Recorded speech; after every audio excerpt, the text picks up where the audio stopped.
Hello mga ka-farmers, ngayon pag-uusapan natin itong 8 pesos per kilo na feeds kung saan nga ba ito nakukuha o nabibili natin. So ito mga ka-farmers ay nakuha ko sa isang agribit dito sa amin.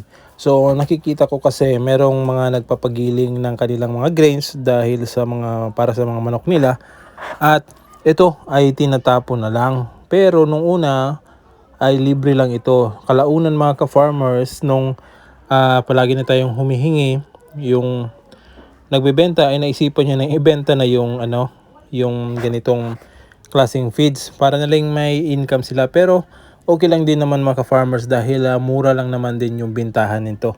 So yun na nga, 8 pesos per kilo yung bintahan ng feeds na ito.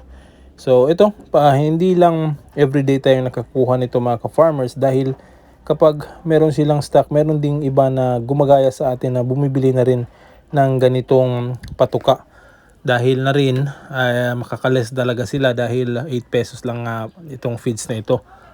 So yan mga ka-farmers yung nakukuha natin doon sa agribit na 8 pesos per kilo. So para sa akin, napakaganda nitong feeds na ito kahit na mura dahil ito mixture of grains. Merong 7 kinds, merong yung pellets na nahalo dito at yung ibang grains pa. So usually 7 kinds talaga mga ka-farmers yung nandito dahil yun yung grains na ginagamit sa mga manok na pinapa-exam. So yan mga ka-farmers yung binibigay na patuka sa kanila. At kapag nagpapagiling sila, yan yung mga balat na natira at itinatawag dito sa amin inaayag. So sineseparate yung balat at saka yung grains talaga. Kaya minsan merong nahahalo na grains dito sa mga balat. Kaya ito mga ka-farmers, papapansin nyo, medyo marami yung balat pero marami din yung mga grains na nahalo dito. At meron ding mga tapon na feeds doon sa agribit na nahahalo na rin dito. Kung naghahanap kayo mga ka-farmers ng ganitong klaseng feeds, pwede kayong pumunta sa inyong suking agribit at tingnan nyo, baka merong nagbebenta doon or mapapansin nyo kung merong nagigiling ng mga grains.